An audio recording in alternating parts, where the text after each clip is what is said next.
अपनी बेटी की हकलाहट दूर करने में मदद करने के लिए एक माँ एक पैरट खरीदा ताकि वह छोटी लड़की बोलना सिखा सके। जब लड़की पूरी कोशिश की फिर भी वह आवाज़ नहीं निकाल पाई। उसकी हालत देखकर माँ का दिल भर आया।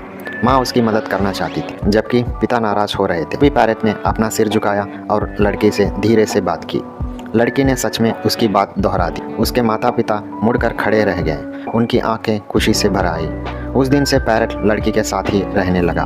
वे साथ साथ सीखते और खोजते रहे। लगातार कोशिशों से लड़की की बोली और भी साफ होती गई और उनका अटैचमेंट पहले से भी ज़्यादा गहरा हो गया।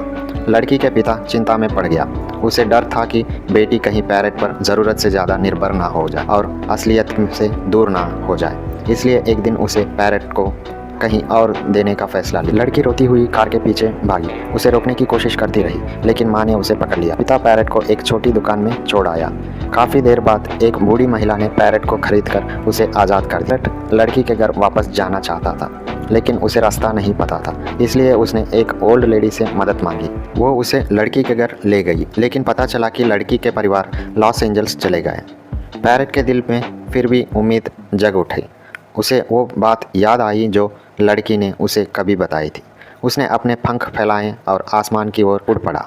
पहाड़ों के ऊपर से अनगिनत दिन और रातों को पार करता हुआ लॉस एंजल्स शहर तक पहुंच गया। वहां एक रिसर्च एक्सपर्ट ने पैरट को देखा।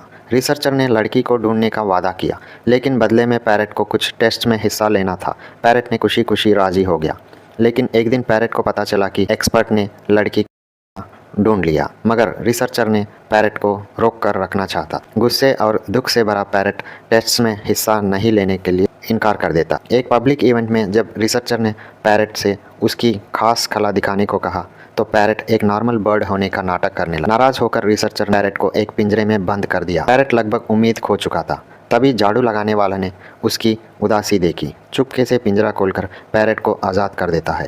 उसने पैरट को लॉस एंजल्स में लड़की का नया घर ढूंढने में मदद करता है। लड़की का घर पहुंचकर पैरट उत्साहित भी था और घबराया हुआ। पैरट ने एक यंग लेडी को देखा जो उसकी छोटी दोस्त जैसी बिल्कुल नहीं दिखती। पैरट को लगा कि उसने गलत जगह आ गया है। तभी वो लेडी आंसुओं के साथ आगे बढ़ी। वो लड़की अब बड़ी हो चुकी थी। पैरट चौंक गया और पीछे हट गया। उसे विश्वास ही नहीं हो रहा था कि उसकी छोटी दोस्त अब बड़ी हो चुकी। वो लेडी समझाने की कोशिश करती। पैरट मानने को तैयार नहीं था। जब पैरट निराश होकर उड़ने वाला था हवा में एक जानी पहचानी धुन गूंज उठी। वह गाना जिसे वे बचपन में सुना करते थे। मधुर धुन से उनके सारे खूबसूरत पल फिर से जगा दिए। आखिरकार पैरट ने अपनी प्यारी दोस्त को पहचान लिया। 20 साल से भी ज़्यादा समय के बाद पैरट उस व्यक्ति के पास लौट आया जिसे वो सबसे ज़्यादा प्यार करता था। Please like and subscribe.